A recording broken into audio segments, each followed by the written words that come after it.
Le mystère des animaux disparus. Notre héroïne du jour s'appelle Anna. Elle aime faire du cheval, grimper aux arbres et passer son temps à regarder des documentaires animaliers. Elle note chaque information apprise sur les animaux dans son carnet à spirale. Les noms latins d'espèces, leurs habitats, leur mode de vie, tout ce qui peut l'aider à se rapprocher de son rêve, devenir vétérinaire. Elle vit avec sa mère et son petit frère dans une petite maison à la limite des bois. Leur salon ressemble à une salle d'attente pour hérissons blessés et corneilles boiteuses. Anna adore ça. Elle a toujours grandi entourée d'animaux. Sa mère est elle aussi passionnée par le monde animal. Tout commença un mercredi, quand Anna rentra de l'école. Elle remarqua que Pompon, le chat errant du quartier qu'elle nourrissait chaque soir, n'était pas venu. Elle ne le vit pas jeudi non plus, ni le vendredi. Personne ne s'inquiétait bien sûr, c'est un chat, il vadrouille. Mais Anna savait, Pompon n'était pas du genre à rater un repas gratuit. Le samedi matin, alors qu'elle collait une affiche « Avez-vous vu ce chat ?» au supermarché, elle rencontra Louis, un garçon de sa classe, qui habitait un peu plus haut dans le quartier. En discutant, il lui confia « Mon cochon d'Inde aussi a disparu, en début de semaine. J'ai cru que c'était un renard, mais rien, pas de traces. » Anna haussa un sourcil. 2 animaux disparus, à quelques rues d'intervalle, en 3 jours. Elle sortit son carnet pour commencer à noter toute information concernant ces disparitions. Anna décida de mener l'enquête, comme les détectives dans les romans policiers que lisait sa mère. Elle fit une carte du quartier, nota les lieux de disparition et les dates. Elle se rendit compte, dans les jours qui suivirent, que ces 2 premières disparitions n'étaient que le début. Finalement, en quelques jours, 4 animaux avaient disparu. Le chat errant, le cochon d'Inde de Louis, une vieille tortue dans un jardin et même une poule chez une dame âgée. Pas de signe d'effraction, pas de plumes, aucun indice tangible, rien. Il y avait forcément au moins un point commun entre tous ces animaux disparus. L'espèce ?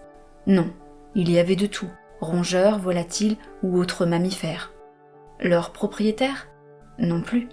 Ils ne se connaissaient pas spécialement et avaient des âges très différents. Leur lieu de disparition ? Ah, une piste à vérifier. Anna regarda la carte du quartier avec tous les points représentant les lieux des disparitions. Elle prit un stylo rouge et relia les points entre eux dans un sens qui lui semblait cohérent. Et cela lui sauta aux yeux immédiatement. C'était évident. Tous les points formaient un cercle presque parfait. Un cercle qui indiquait quelque chose. Le point commun entre toutes ces disparitions était juste devant ses yeux.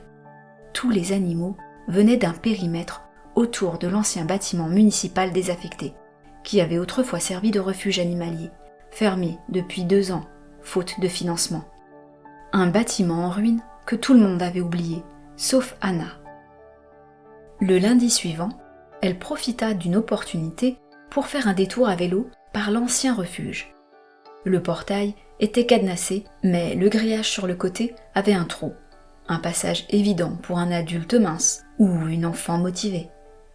À l'intérieur, le bâtiment sentait l'abandon.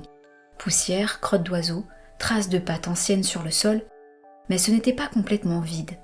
Au fond d'une pièce, elle trouva une boîte de transport pour chat, récente, propre, trop propre, et à côté, une gamelle vide, un sachet de croquettes ouvert.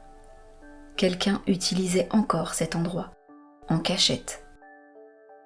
Anna ne dit rien à sa mère. Elle retourna le lendemain avec des jumelles et s'installa dans un arbre, en face du refuge, après l'école. Elle attendit. Elle le sentait. Elle savait que quelque chose ou quelqu'un allait forcément venir ici. Et c'est ce qui arriva.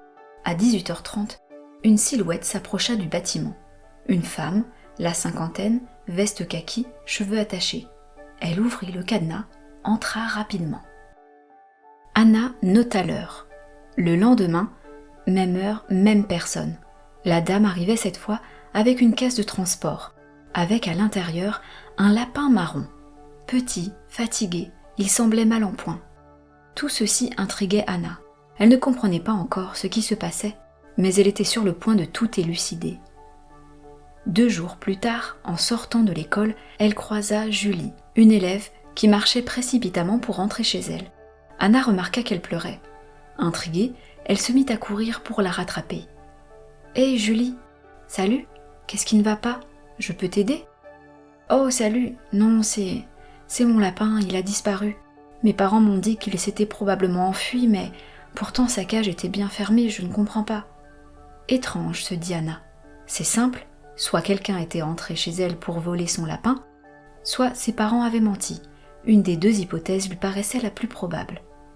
Oui, parfois les parents mentent quand ils veulent éviter de s'expliquer ou quand ils veulent éviter un chagrin. Anna nota cette hypothèse dans son carnet. Et le soir même, elle retourna à l'ancien refuge. Il fallait qu'elle agisse. Toujours à la même heure, elle vit à nouveau la dame entrer dans le bâtiment. Elle décida de l'interpeller cette fois. « Madame, excusez-moi » La femme sursauta. « Qu'est-ce que tu fais là? Ce n'est pas un endroit pour les enfants. »« Je cherche un chat disparu et un cochon d'Inde et une tortue et un lapin aussi. Je crois qu'ils sont ici, ou qu'ils y ont été. » La femme la regarda longuement, puis soupira. « Entre. Mais tu ne dis rien à personne. » La femme s'appelait Claire, ancienne soigneuse animalière. Elle avait été bénévole au refuge jusqu'à sa fermeture. Depuis, elle continuait en secret à s'occuper d'animaux abandonnés, sans budget, sans autorisation, mais avec conviction. Elle n'avait volé aucun animal. C'était pire et plus triste. Des gens laissaient leurs animaux s'égarer, les abandonnaient en les déposant en douce près du vieux refuge ou prétextaient une fugue. Claire, elle, ramassait ce que les autres laissaient disparaître. Un chien vieilli qu'on ne voulait plus, une tortue oubliée après les vacances, un lapin délaissé quand l'enfant s'en lassait, ou trop malade pour que les parents puissent payer les soins.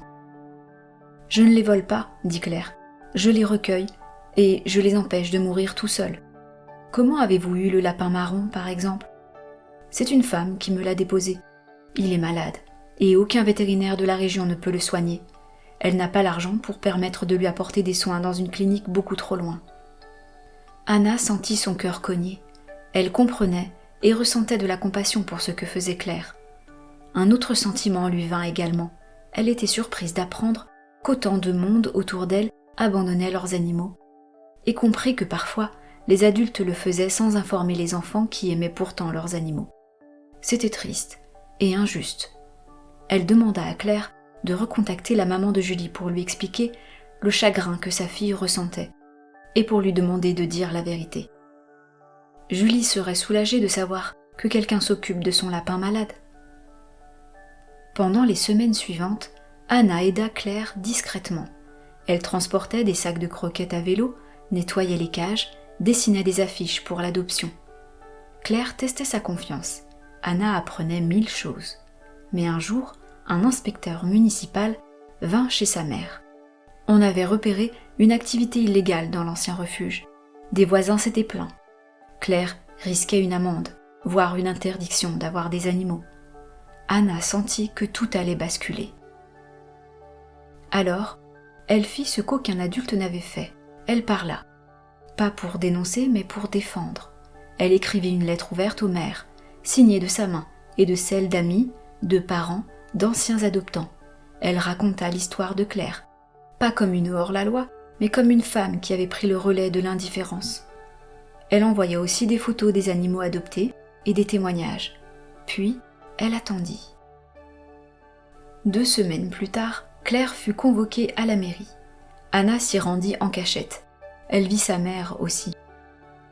Le maire leur dit « Ce que vous avez fait est illégal, mais ce que vous avez permis est nécessaire. » On proposa à Claire un compromis. L'ancien refuge serait réhabilité, cette fois légalement, avec l'aide de la mairie et des bénévoles. Une association serait montée, et Anna y aurait sa place, officiellement. Claire éclata de rire. « Tu viens de créer un refuge, Anna, sans diplôme. » Quelques jours plus tard, en sortant de l'école, Julie la rejoint en courant. « Anna, je voulais te remercier. Ma mère m'a expliqué ce qu'ils ont fait de mon lapin, et elle s'en est voulue, elle et mon père, d'avoir caché la vérité. Grâce à toi, je suis soulagée. » Pompon dormait maintenant au pied du lit de Zoé. Tous les mercredis après-midi, elle aidait au refuge. Elle avait vu des chiots maltraités reprendre confiance, des rats de laboratoire trouver un foyer, des humains tristes sourire à nouveau.